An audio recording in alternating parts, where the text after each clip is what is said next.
Subscribe now and press the bell icon. Never miss an update.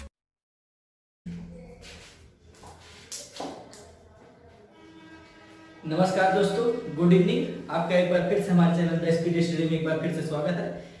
आज class आपकी 4 बजे नहीं चल पाई क्योंकि नेटवर्क की प्रॉब्लम थी और यहाँ पे अमेठी में हूँ मैं इस समय, और अमेठी में नेटवर्क की समस्या कुछ ज़्यादा ही रहती है। और आप लोगों को मैंने नोटिफिकेशन दिया था, नीचे मेरा नंबर दिख रहा है, व्हाट्सएप नंबर, आप लोग इसको ज्वाइन कर लीजिए, ठीक, और मुझे मैसेज कर दीजिए तो मैं अपने ग्रुप में आपको जोड़ दूँ, जिससे मेरी जितनी भी लाइव क्लासेस हैं उसकी नोटिफिकेशन आपको मिल जाएगी, ठीक। तो हम लोग जो डिस्कस कर रहे हैं, हम लोग डिस्कस कर रहे थे कि डाइस कितने प्रकार के क्वेश्चन बनते हैं। उसमें से हमने टाइप 1 पर डिस्कस किया था कि जब एक सतह कॉमन दी गई हो। तो आज हम लोग उसी के आगे चर्चा करेंगे और आज जो डाइस है उसको समाप्त कर देंगे ताकि हम कल क्वेश्चन लगाएं। उसके बाद फिर कल और परसों शायद 2 क्लास लगेगी क्वेश्चन पे। उसके बाद हम लोग ओपन डाइस पढ़ेंगे, खुला हुआ पासा पढ़ेंगे। तो जो चूंकि आज की जो क्लास है बंद डाइस में, बंद पासे में कुछ कठिन नहीं है, सब सामान्य प्रश्न है, आसान आसान प्रश्न रहते हैं। जो कठिन प्रश्न पूछे जाते हैं वो हमारे रहते हैं खुले हुए पासे में।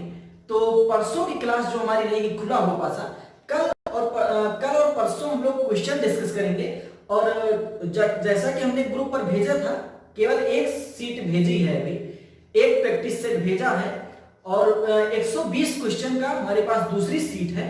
तो आप लोग जो है नीचे जो व्हाट्सएप नंबर दिख रहा है वहां पर ज्वाइन कर लीजिए, और उसके बाद ताकि जो है हम जो क्वेश्चन बताना रहेगा उसको मैं आपको सीट में दे दूंगा। फिर तो मैं कराऊंगा ही, लेकिन जो आप डाउट पूछेंगे उसको भी फिर मैं वहीं पे करा दूंगा। तो डाउट का क्लास जो आपका रहेगा वो परसों का रहेगा। परसों आपका डाउट क्लास चलेगी और जो भी डाउट आपका रहेगा आप वहां पे पूछ सकते हैं। आप एक बार जल्दी से शेयर कर दीजिए। हेलो रौनक, मुकेश, सुनील, सुधीर, पुनीत, सौम्या, शिवानी, सेजल, गुड इवनिंग। आप सभी लोग जो है जल्दी से एक बार शेयर कर दीजिए और ज्यादा से ज्यादा लोग जुड़ने का प्रयास किया कीजिए कि ज्यादा से ज्यादा लोग जुड़ा करें, ठीक। तो चलिए आज हम स्टार्ट करते हैं। आज का जो टॉपिक है हमारा, जो अगला टॉपिक है, जब दो सतह कॉमन हो, ठीक। हम लोग केस 2 पढ़ रहे हैं और केस 2 का मतलब ये हुआ, केस 2 में हम लोग पढ़ रहे थे कि जब हमको 2 फिगर दिया गया हो। क्या दिया गया हो?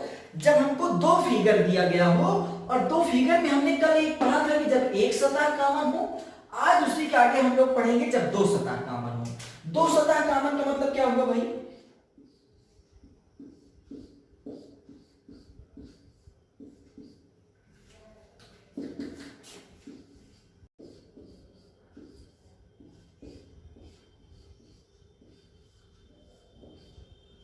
देखिए, 2 सतह कॉमन का मतलब कि मान लीजिए कुछ भी हो, 4 5 6, 4 6 3,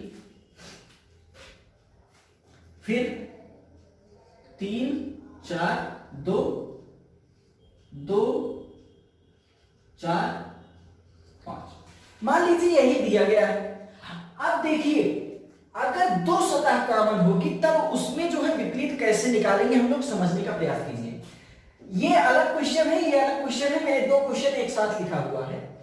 जैसे अगर अभी इसी में पूछ ले, इसमें अगर पूछ ले कि जो है हमको बताइए 5 का विपरीत बताइए, 5 का विपरीत क्या होगा, या फिर पूछ ले 4 का विपरीत बताइए, या फिर पूछ ले 6 का विपरीत बताइए, ठीक। तो हम लोग कैसे समझेंगे?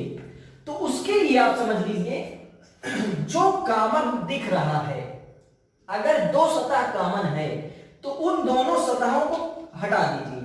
जैसे 4 और 6 इसमें भी दिख रहा है, 4 और 6 इसमें भी दिख रहा है, जो बचा वो एक दूसरे के विपरीत है। मतलब कि 5 का विपरीत क्या हो जाएगा? 3 हो जाएगा। कहीं समस्या? अगर आपको 2 सतह कॉमन दिख रही है तो आप कॉमन सतह काट दीजिए, जो बचा वो एक दूसरे के विपरीत होंगे, अर्थात 3 का विपरीत क्या हो जाएगा? 5 हो जाएगा।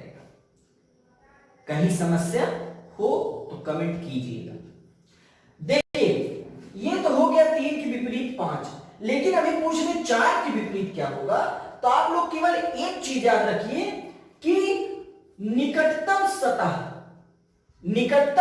जो दिखेगी, मतलब जो सतह हमको दिखेगी वो कभी एक दूसरे के विपरीत नहीं होगी। मतलब कि ये 4, 6 और 5 कभी भी विपरीत नहीं होंगे आपस में। मतलब ऐसा नहीं होगा कि 4 का विपरीत 5 हो या 4 का विपरीत 6 हो या 6 का विपरीत 5 हो या 5 का विपरीत 4 हो, ऐसा कभी नहीं होगा। जो दिखेगी सतह आपको वो कभी विपरीत सतह नहीं होगी। तो जो सतह दिखती है वो निकटतम संख्या होती है। तो चलिए अगर हम 4 की बात करें तो देखिए 4 का विपरीत क्या नहीं हो सकता भाई, 4 का विपरीत 6 नहीं हो सकता क्योंकि 6 दिख रहा है, 4 का विपरीत 5 नहीं हो सकता, और 4 का विपरीत 3 नहीं हो सकता क्योंकि 3 5 का विपरीत है। मतलब 4 का विपरीत क्या नहीं हो सकता, 4 का विपरीत 6 नहीं हो सकता क्योंकि 6 दिख रहा है, 4 का विपरीत 5 नहीं हो सकता क्योंकि 5 दिख रहा है, और 4 का विपरीत 3 नहीं हो सकता क्योंकि 3 5 का विपरीत है। तो हमारे पास बची कौन सी संख्या, हमारे पास संख्या बची 4 बची, 2 बची और 1 बची। ठीक, यानी कि 4 का विपरीत या तो 1 होगा या तो 2 होगा और या तो 4, हाँ ठीक, तो 1 या तो 1 होगा या तो 2 होगा, 4 तो वही है हमारा। तो इसका मतलब क्या हुआ, 4 का विपरीत या तो 1 होगा या तो 2 होगा। कहीं समस्या, जो सतह आपको दिख रही है ना वो कभी विपरीत नहीं होगी। मतलब 4 के विपरीत ना तो 6 होगा, ना तो 4 होगा, ना तो 5 होगा। तो 6 5 और चूंकि 5 के विपरीत 3 है इसलिए 3 भी नहीं होगा। तो बची कौन सी संख्या हमारे पास बची 2 और 1। इसका मतलब 4 के विपरीत या तो 1 होगा और या तो 2 होगा। उसी तरह अगर अभी 6 की बात करें तो देखिए 6 के विपरीत या तो 4 तो होगा नहीं, 6 के विपरीत 5 नहीं होगा, और अगर 5 नहीं होगा तो क्या नहीं होगा, 3 नहीं होगा। तो 6 के विपरीत ना तो 4 होगा, ना तो 5 होगा, ना तो 3 होगा। तो बचा कौन भाई, बचे हमारे पास क्या, हमारे पास 1 बचे, 2 बचे, यही तो बचा। इसका मतलब 6 का विपरीत 2 होगा या 1 होगा।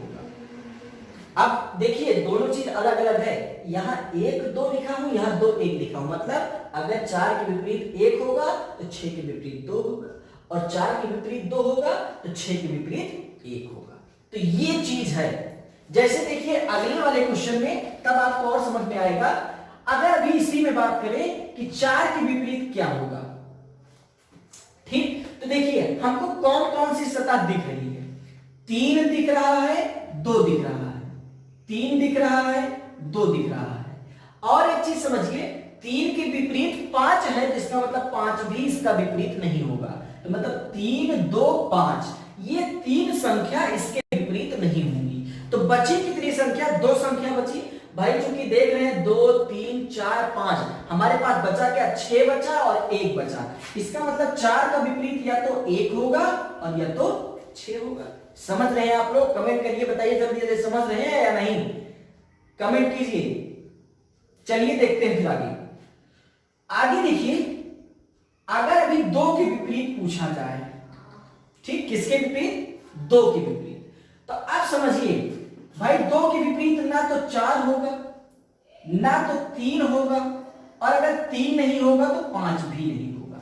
मतलब 2 के विपरीत ना तो 4 होगा, ना तो 3 होगा, ना तो 5 होगा। बचा क्या, 1 और 6 ही बचा है। तो चूंकि 1 6 यहां लिख दिए हैं, इसीलिए यहां पे जब लिखेंगे तो 6 1 लिखेंगे। तो ये था हमारा आंसर, कब के लिए, जब हमको 2 सतह कॉमन दी गई है। जैसे एक क्वेश्चन और देखिए,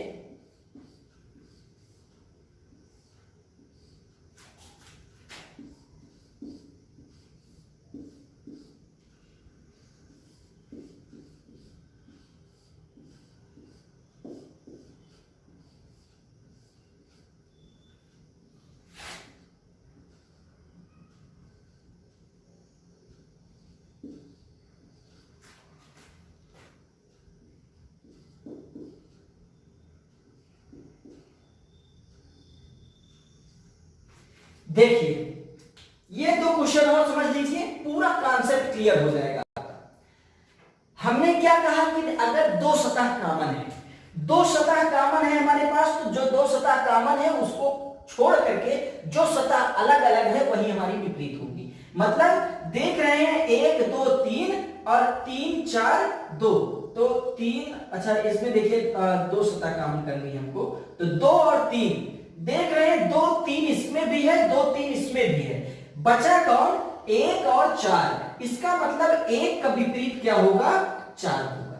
1 का विपरीत क्या होगा? 4 होगा। फिर देखिए बचा क्या? 2 और 3, तो 2 का विपरीत क्या होगा आपका? 2 का विपरीत क्या हो जाएगा? अब पहले ये देखिए कि क्या दिख रहा है, तो 2 के विपरीत 3 नहीं होगा क्योंकि 3 यहां पे दिख रहा है, और 2 के विपरीत 1 नहीं होगा क्योंकि 1 यहां दिख रहा है। ठीक, 2 के विपरीत 3 नहीं होगा, 2 के विपरीत 1 नहीं होगा। तो देखिए, और देखिए अगर 1 नहीं होगा तो 4 भी नहीं होगा क्योंकि 1 के विपरीत 4 है। तो बची कौन सी संख्या? 1 हो गई, 2 हो गई, 3 हो गई, 4 हो गई, बची हमारे पास 5 और 6। तो इसका मतलब 2 के विपरीत या तो 5 होगा या तो 6 होगा।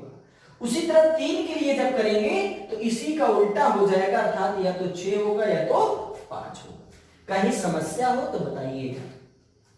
इसमें देखिए अब देख रहे हैं 5 और 6 इसमें भी है, 5 और 6 इसमें भी है, तो जो बचा वो एक दूसरे के विपरीत होंगे। मतलब 4 के विपरीत 3 होगा, 4 के विपरीत 3 होगा।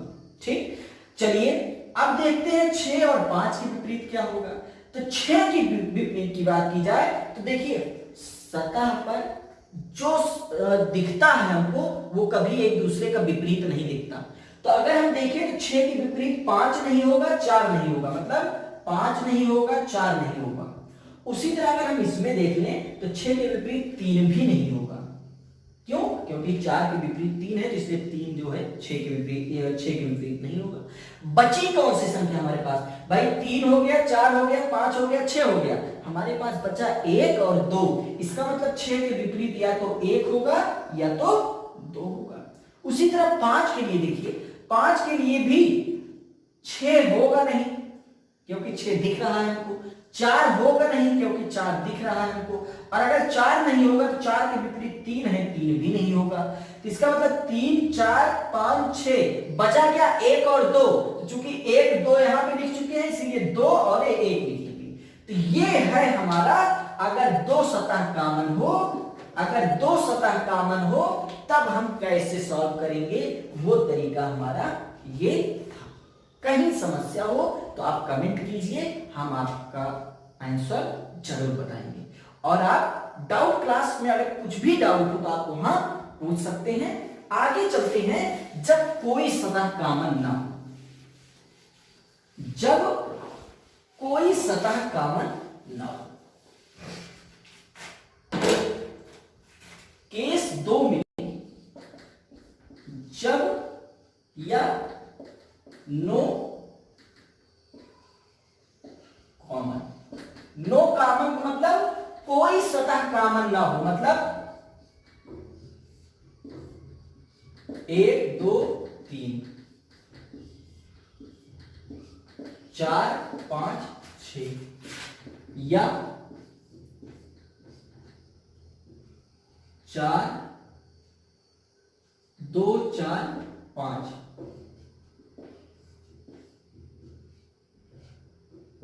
1 3 6। देख रहे हैं दोनों क्वेश्चन में, दोनों क्वेश्चन में हम क्या देख रहे हैं कि एक भी सतह कॉमन नहीं दिख रही है। अगर आपको एक भी सतह कॉमन नहीं दिख रही है तो आप वीडियो नंबर 2 में जाइए, वहां पे हमने डाइस की परिभाषा बताई थी। डाइस की परिभाषा बताई थी कि कब हमारा स्टैंडर्ड डाइस होगा और कब हमारा सिंपल डाइस होगा, मतलब कब हमारा मानक पासा होगा, कब हमारा साधारण पासा होगा। तो मानक पासे वाले में हमने बताया था कि अगर नजदीक की सतह का योग 7 ना हो, क्या बताया? नजदीक की सतह का योग अगर 7 ना हो तो उसकी विपरीत सतह का योग 7 होगा। ठीक, वीडियो नंबर 2 नहीं देखिए तो उसको जरूर देखिए, वो कॉन्सेप्ट है, किसी भी चैप्टर की स्टार्टिंग की वीडियो जरूर देखा कीजिए, ठीक। तो डिस्क्रिप्शन में भी है, अभी जब वीडियो खत्म होगा तो वहां पर भी आपको मिलेगा, तो आप उसको जरूर देखिए। तो देखिए अब हमने क्या कहा कि अगर आपको 9 सतह कॉमन दिखे, मतलब कोई भी सतह कॉमन अगर ना हो, तो सिर्फ एक चीज आप चेक करिए कि क्या जो लिखा गया है कहीं उसका योग 7 तो नहीं हो रहा है। केवल यही एक चीज देखना है कि उसका योग 7 तो नहीं हो रहा है। अगर 7 नहीं होगा तो दोनों मतलब जो सतह विपरीत सतह होगी उसका योगफल 7 होगा। और अगर योग 7 मिल जाए, मतलब जो हमारी सतह दिख रही है उसमें किसी भी दो संख्या का योग 7 दिख जाए तो जान लीजिएगा कि उसकी विपरीत सतह का योग 7 नहीं होगा, ठीक। तो चलिए अब यहां पे देखें तो 3 और 2 जोड़ेंगे तो 5 होगा, 1 और 2 जोड़ेंगे तो 3 होगा, 1 और 3 जोड़ेंगे तो 4 होगा, 7 नहीं मिला हमको। 5 और 4 जोड़ेंगे तो 9 होगा, 6 और 5 जोड़ेंगे तो 11 होगा, 6 और 4 जोड़ेंगे तो 10 होगा, 7 नहीं मिला हमको। अगर 7 नहीं मिलेगा, चूंकि नजदीक की, चूंकि वहां पे लिखना तो है नहीं, डायरेक्ट सॉल्व करना है, लेकिन फेयर बना रहे हैं तो वहां पे तो लिखना पड़ेगा ना।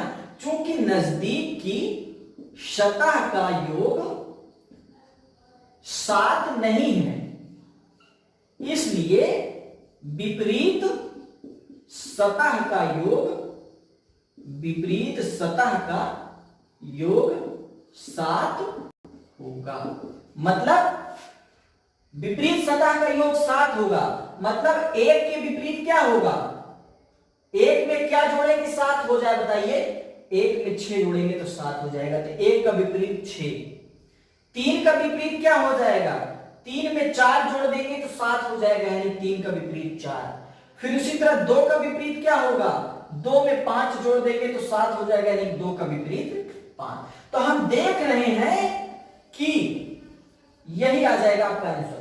अगर आपका नजदीक की सतह का योग 7 नहीं होगा तो जो विपरीत सतह होगी उसका योग 7। जैसे अगला क्वेश्चन देखिए, अब यहां पर अगर हम जोड़े तो देखिए 5 2 7, 6 और 1 7, 7 मिल गया।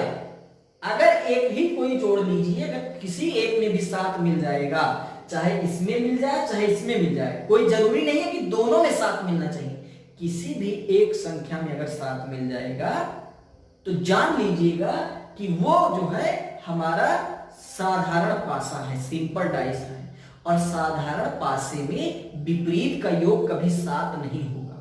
तो विपरीत का योग कभी 7 नहीं होगा, क्योंकि नजदीक की सतह का योग 7 है,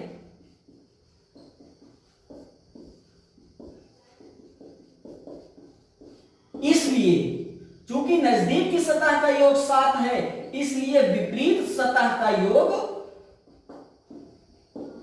7 नहीं होगा। तो चलिए देखते हैं 5 4 और 2 का विपरीत क्या होता है। हमने एक चीज अभी बताया था कि जो सतह हमको दिखती है वो कभी एक दूसरे की विपरीत नहीं होती है। तो चलिए, मतलब 5 के विपरीत, अगर 5 हम ले रहे हैं तो 5 के विपरीत 4 नहीं होगा, 5 के विपरीत 2 नहीं होगा, ठीक। 5 के विपरीत 4 नहीं होगा, 5 के विपरीत 2 नहीं होगा, ये तो हमको पता चल गया। तो 5 के विपरीत होगा क्या भाई, 5 के विपरीत 1 हो सकता है, तो चूंकि 1 यहां नहीं लिखे हैं। 5 के विपरीत 3 हो सकता है, ठीक, क्योंकि 3 भी यहां नहीं लिखे। तो 1 2 3 4 5 और 6, यानी कि 5 के विपरीत या तो 1 होगा, या तो 3 होगा, या तो 6 होगा। उसी तरह अगर 4 की बात करें तो 4 के विपरीत ना तो 2 होगा ना तो 5 होगा, यह तो हमको पता है कि 4 के विपरीत ना तो 2 होगा और ना ही 5 होगा। क्यों? क्योंकि 4 के विपरीत 2 और 5 हमको दिख रहा है। तो होगा क्या भाई, 4 के विपरीत हमारा 3 नहीं होगा। क्यों? क्योंकि विपरीत सतह का योग 7 नहीं होता, तो इसलिए 3 भी नहीं होगा। 3 भी हमारा 4 के विपरीत नहीं होगा। क्यों? क्योंकि विपरीत सतह का योग 7 नहीं होना चाहिए। तो चलिए, तो 4 के विपरीत क्या होगा? 4 के विपरीत 6 हो सकता है। तो 2 3 4 5 6, ठीक, और 1। तो 4 के विपरीत या तो 6 होगा और या तो 4 के विपरीत 1 होगा। उसी तरह अगर 2 की बात करें तो 2 के विपरीत 4 नहीं होगा और 2 के विपरीत 5 नहीं होगा। 2 के विपरीत 4 नहीं होगा और 2 के विपरीत 5 नहीं होगा। तो 2 4 और 5 नहीं होगा तो होगा क्या? देखिए, 2 के विपरीत 3 होगा, हो सकता है। फिर 4 नहीं होगा, 5 नहीं होगा, 6 हो सकता है। ठीक, तो देखिए क्या क्या लिख लिया हमने, 2 3 4 5 6, अभी 1 बचा है, 1। तो यानी कि 2 के विपरीत या तो 3 होगा या तो 6 होगा या तो 1 होगा। कहीं समस्या है? केवल यहां पे यही 2 चीज याद रखिए, नजदीक की सतह का योग 7 है तो विपरीत की सतह का योग 7 नहीं होगा, और अगर नजदीक की सतह का योग 7 नहीं है तो विपरीत की सतह का योग 7 होगा। यही चीज आपका केस 1 में है, जब आपको एक सतह दी जाए। केस 1 में क्या है? जब आपको एक सतह दी जाए तब भी आपका यही रूल लगेगा जो अभी हमने बताया। केस 1 में है जब एक सतह दी जाए, मतलब केवल यही लिख दिया जाए और कह दिया जाए इसका विपरीत बताइए, या फिर ऐसे लिख दिया जाए, कह दिया जाए विपरीत बताइए, या फिर ऐसे लिख दिया जाए, कह दिया जाए विपरीत बताइए। तो क्या करेंगे? केवल एक सतह अगर दी जाए, तो अगर केवल एक सतह दी जाए तो उसमें केवल योग देखिए कि कहीं योग 7 तो नहीं हो रहा है। अगर 7 होगा, योग अगर 7 होगा तो फिर साधारण पासा, और अगर योग 7 नहीं होगा तो मानक पासा। अभी अभी जो मैंने लिखा एकदम सेम टू सेम वही रूल लगेगा। तो ये 3 का आंसर आप बताएंगे सेम टू सेम पिछले क्वेश्चन की तरह। ठीक, तो ये था हमारा कि जब आपको एक सतह दी गई हो, जब आपको 2 सतह दी गई हो और 2 से अधिक भी दी जाए ना, तो आपको परेशान होने की जरूरत नहीं है। अगर 2 से अधिक सतह दी जाए तो आप कोई भी 2 सतह ले लीजिए जिसमें एक सरफेस कॉमन हो, कोई भी 2 सतह ले लीजिए जिसमें एक सतह कॉमन हो, उसके बाद एक सतह कॉमन वाला रूल लगा दीजिए, कोई भी 2 सतह लेकर के। ठीक, तो अब जब हम लोग कल क्वेश्चन डिस्कस करेंगे तब फिर हमको समझ में आएगा कि क्या हमने सीखा और क्या नहीं सीखा। तो मिलते हैं अगले वीडियो में। आप लोग इसको देखिए और ज्यादा से ज्यादा शेयर कीजिए ताकि ज्यादा से ज्यादा लोग जुड़े। अगर ज्यादा लोग जुड़ेंगे तो हमारा भी उत्साह बढ़ता है और हम भी आपको और अच्छा देने का प्रयास करेंगे। ठीक, तो मिलते हैं अगले वीडियो में। नमस्कार।